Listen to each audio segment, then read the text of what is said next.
Oi, gente, tudo bem? Estou aqui de novo trazendo para você o estudo do livro de Apocalipse, isso mesmo.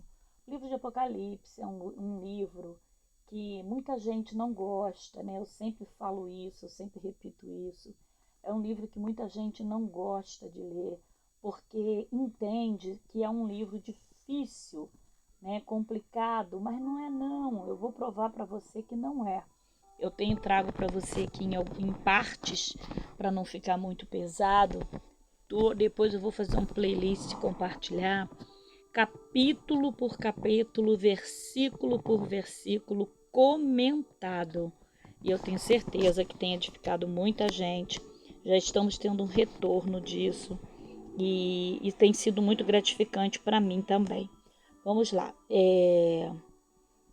Eu vou agora, a última que eu li foi até o capítulo 2, de 6 ao 10. Hoje nós vamos continuar aqui no capítulo 2, a partir do versículo 11, tá?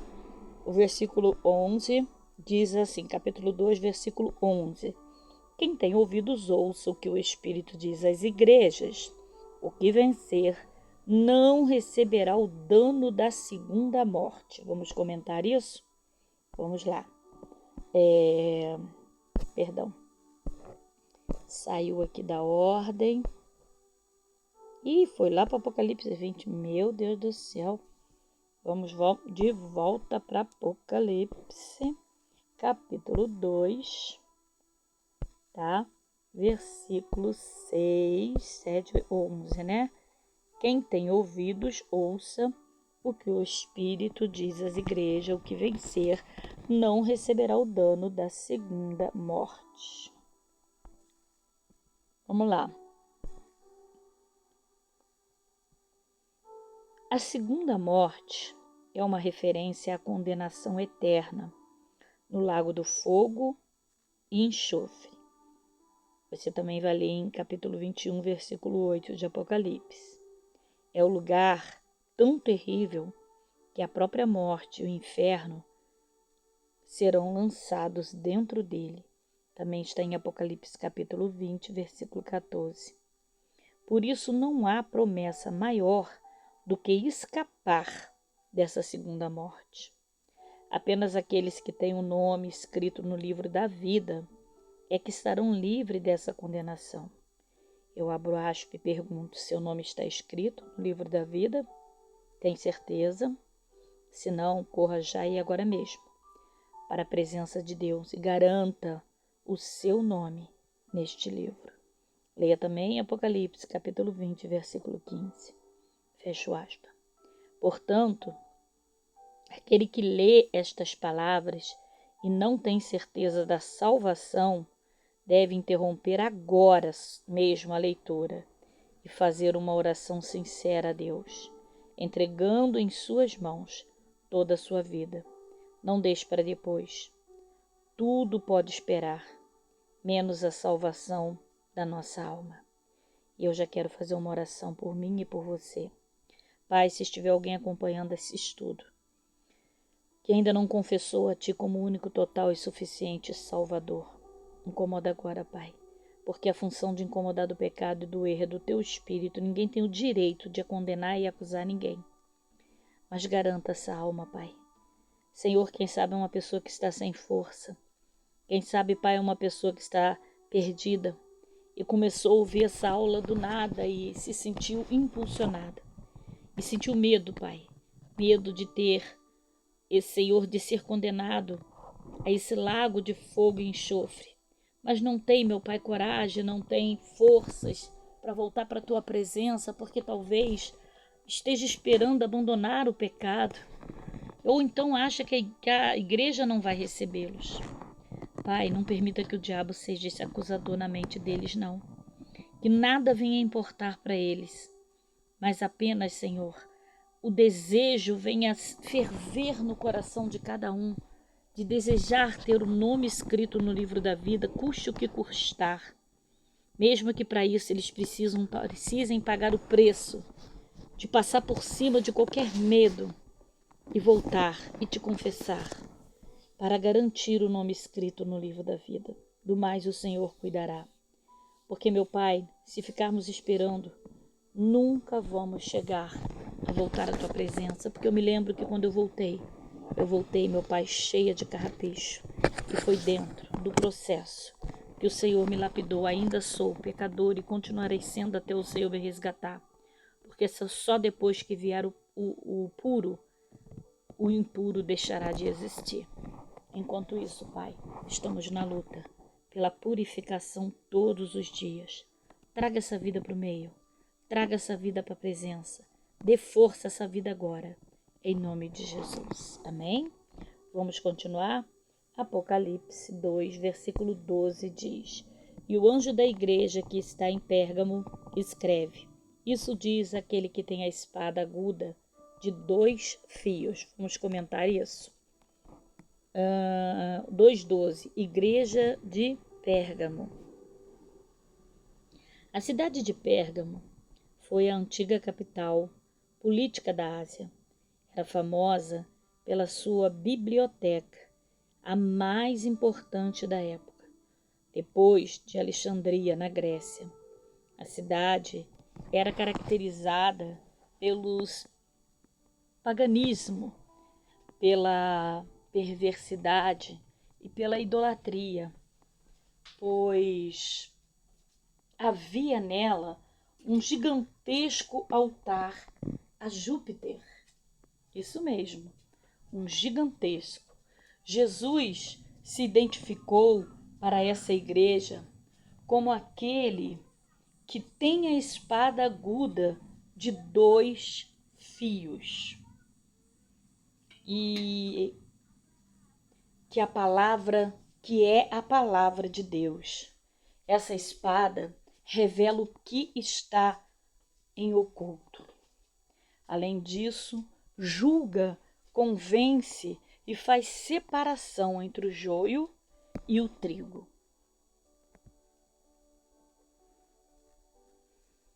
Entre a alma e o espírito. Você pode ler também Hebreus, capítulo 4, versículo de 12 a 13. Jesus é a palavra que se fez carne e habitou entre nós. Você vai encontrar isso em João, capítulo 1, versículo 14. Vamos agora ao versículo 13 de Apocalipse 2. Conheço as tuas obras e onde habitas, que é onde está o trono de Satanás, e retens o meu nome, e não negaste a minha fé, ainda nos dias de Antipas, minha fiel testemunha, o qual foi morto entre vós, onde Satanás habita. Muito forte isso, vamos comentar em nome de Jesus. Apocalipse 2:3, comentário. O trono de Satanás faz referência à situação do diabo naquela cidade, que era a sede do culto ao imperador romano César Augusto. Todos eram obrigados a oferecer incenso diante da sua estátua e a tratá-lo como uma divindade. Aquele que se recusava a adorá-lo como se fosse um deus, eram sacrificados por ele. Conta-se que Antipas, um dos principais pastores da igreja de Pérgamo, a quem o Senhor Jesus chamou de minha fiel testemunha, foi assado vivo dentro de um boi de bronze por ter se recusado a adorar o imperador romano. Era assim que viviam os cristãos daquela cidade, os quais preferiam a morte do que negar sua fé, bem diferente de muitos cristãos dos dias de hoje, que ao passarem por situações bem mais simples, desanimam e deixam de buscar a Deus. Os nascidos do Espírito Santo recebem a revelação da fé que os faz suportar todas as lutas e aflições que surgem por causa da palavra de Deus. Leia 1 João capítulo 5, versículo 4. Gente, isso é muito profundo. Grave bem o Apocalipse 2,13 na tábua do teu coração e esse comentário, porque é muito profundo. Reclamamos por coisas tão pequenas e tão banais. Olha aqui, como morreu, né? Essa fiel testemunha. Será que nós estamos sendo fiel testemunha? Será que o que será? Olha que eu me pergunto muito isso. O que será que Jesus, o que será que Deus tem dito de mim? Eliane, como será que o Senhor tem falado quando Ele menciona o meu nome? O que o Senhor tem dito de ti? Já parou para pensar sobre isso? Aqui ele diz a Antipas, minha fiel testemunha. E conta a história que ele foi assado vivo dentro de um boi de bronze, só porque ele não quis recusar adorar. Ele recusou adorar o imperador romano e não negou o nosso Senhor Jesus Cristo. Vamos parar para pensar que nós temos o privilégio de adorar hoje, de falar hoje, e estamos abrindo mão desse privilégio e às vezes reclamando por tão pouco. Amém? Vamos para o versículo 14. Mas algumas poucas coisas tenho contra ti. Ainda tinha alguma coisa contra essa igreja de Pérgamo. Vamos ver o que é. Algumas poucas coisas tenho contra ti, porque tens lá os que seguem a doutrina de Balaão, o qual ensinava Balaque a lançar tropeços diante dos filhos de Israel, para que comessem dos sacrifícios da idolatria e fornicassem. Vamos comentar esse versículo 14, igreja. Povo de Deus. Balaão era o profeta falso e corrupto, que vendeu sua própria consciência. Seu interesse era apenas o lucro material, por isso usava o conhecimento que tinha sem o menor escrúpulo. Sua doutrina consistia em estimular as pessoas a praticarem a prostituição e a comerem alimentos sacrificados aos ídolos. Leia Números, capítulo 22, versículo 24. Isso se tornou um grande tropeço para os israelitas, levando milhares à morte. O espírito de Balaão se mantém tão vivo em nossos dias, quando nos dias em que Israel se dirigia à terra prometida. Seus conselhos têm levado muitas pessoas a abandonarem a sã doutrina da palavra de Deus e se entregarem à corrupção espiritual e, consequentemente, à morte eterna. O diabo sempre trabalhou em duas frentes. Do lado de fora, levanta as perseguições e do lado de dentro usa falsos convertidos para disseminar ensinamentos demoníacos a fim de levar alguns ao mundanismo, à depravação e à imoralidade. Leia 1 João 2, versículo 15, muito forte também, né? Esse versículo 14. Vamos ao versículo 15. Eu vou ler o versículo 15, o 16 e o 17 e vamos comentar os três, tá bom? 15. Assim tens também os que retêm a doutrina dos nicolaítas, o que eu odeio. 16. Arrepende-te, pois quando não, em breve virei a ti, e contra eles batalharei com a espada da minha boca.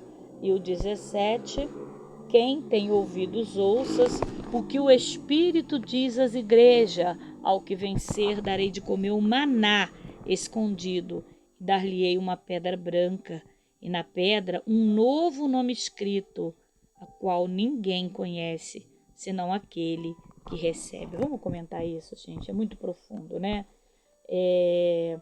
15, 16 e 17, mais precisamente aqui, vamos falar dos três, tá?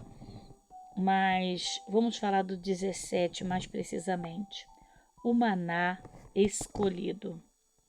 O maná escondido. O maná está escondido porque é o alimento para quem crê. Isso é somente aqueles que se rendem aos pés do Salvador com o coração quebrantado. Só esses têm acesso ao maná. O maná representa o pão da vida, o Senhor Jesus, João 6,51. Já quanto à pedra branca, embora haja muitas interpretações com respeito ao seu significado, cremos que seja uma representação do nosso Salvador, pois ele é a pedra principal, 1 Pedro 2, versículo 6, e a pedra fundamental, 1 Coríntios 3, versículo 11. Alguns dizem que nos tribunais antigos, os que eram absolvidos das acusações recebiam uma pedra branca. Ela servia também como uma espécie de bilhete de entrada em eventos importantes. Por este ponto de vista, Jesus é a pedra branca que nos absolve dos nossos pecados e garante a nossa entrada no céu. Quando o sumo sacerdote entrava na presença de Deus, levava no peito, na altura do coração, 12 pedras, cada uma delas representando o nome dos filhos de Israel. Agora podemos entender melhor a promessa feita pelo Senhor, os vencedores da igreja de Pérgamo, sobre o novo nome escrito na pedra branca, que representava uma nova identidade, uma nova vida, um novo começo, mas somente quem a receber o conhecerá. Amém? Vamos para o versículo 18. Versículo 18. E o anjo da igreja de Tiatira escreve: Isso diz o Filho de Deus, que tem os seus olhos como chama de fogo e os pés semelhante ao latão reluzente. Vamos entender esse versículo, comentar. Igreja de Tiatira, essa pequena cidade da Ásia Menor, na atual Turquia, localiza-se em um vale fértil por onde passava o rio Lico. Tiatira era rica, conhecida como um importante centro comercial. A carta ao anjo dessa igreja é a mais extensa. Ao que tudo indica, o trabalho evangélico realizado pela igreja de Tiatira era intenso e proveitoso. Nesta carta, o Senhor Jesus se identifica como Filho de Deus, aquele que tem os olhos como chama de fogo, o que significa que ele vê tudo e nada lhe é oculto. Esse olhar como chama de fogo ilumina até o mais profundo da alma, sendo capaz de trazer à baila os pensamentos e as intenções mais ocultas do coração. Igualmente ele diz que os seus pés são semelhantes ao latão reluzente, que esmiuçam todo o poder do inferno, bem como todo e qualquer pecado, por mais insignificante que possa parecer. Muito forte, né? Essa interpretação, né? Essa carta aqui para a igreja de Tiatira. O versículo 19 diz: Eu conheço as tuas obras, o amor e serviço e fé e a tua paciência, e que tuas últimas obras são mais do que as primeiras. Olha isso, vamos comentar. Eu conheço as tuas obras. O Senhor Jesus reconhecia as obras, o amor, o serviço, a fé, a paciência e as últimas obras da igreja de Tiatira, que era mais numerosa do que as primeiras. Mas embora houvesse tanta atividade, havia também a tolerância ao pecado. Aqui está um grande alerta para os que fazem a obra de Deus. O pecado nunca pode ser justificado e perdoado ou mesmo encoberto por boas obras.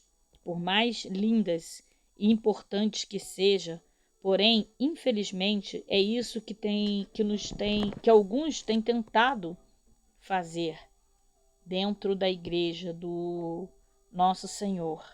Muitos têm se dedicado com intensidade à obra de Deus, tentando levar a salvação aos outros, mas estão se esquecendo de cuidar da sua própria alma.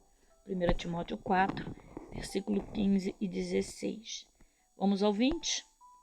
Mas algumas poucas coisas tenho contra ti, que deixais Jezabel, mulher que se diz profetiza, ensinar e enganar meu servo, para que forniquem e comam dos sacrifícios da idolatria. Olha isso, gente, vamos comentar. Jezabel é mencionada no Antigo Testamento como a perversa esposa do rei Acabe.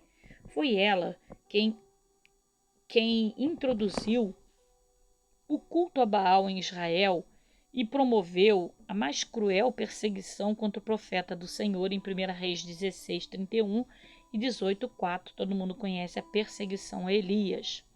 O seu nome aparece em Apocalipse como uma forma figurada de se referir ao paganismo, à idolatria e à falsa doutrina que corrompia espiritualmente alguns cristãos de Tiatira. A aceitação a essa prostituição espiritual desagradou muito ao Senhor Jesus. Tolerar é o mesmo que concordar.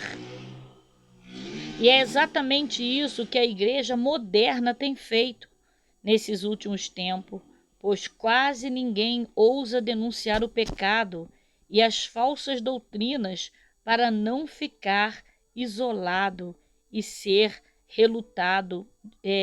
rotulado de seita. Por isso, preferem se submeter a esse sistema diabólico a defender sua fé. Contudo, quem é de Deus não aceita mistura, pois não há como ser amigo dele e do mundo, Mateus 6, 24 e Tiago 4, 4, e tampouco agradar a ambos ao mesmo tempo. Gente, eu vou parar agora no versículo 20, tá? E quando eu voltarei a partir do versículo 21 até o 29 com você. Deus abençoe, a paz.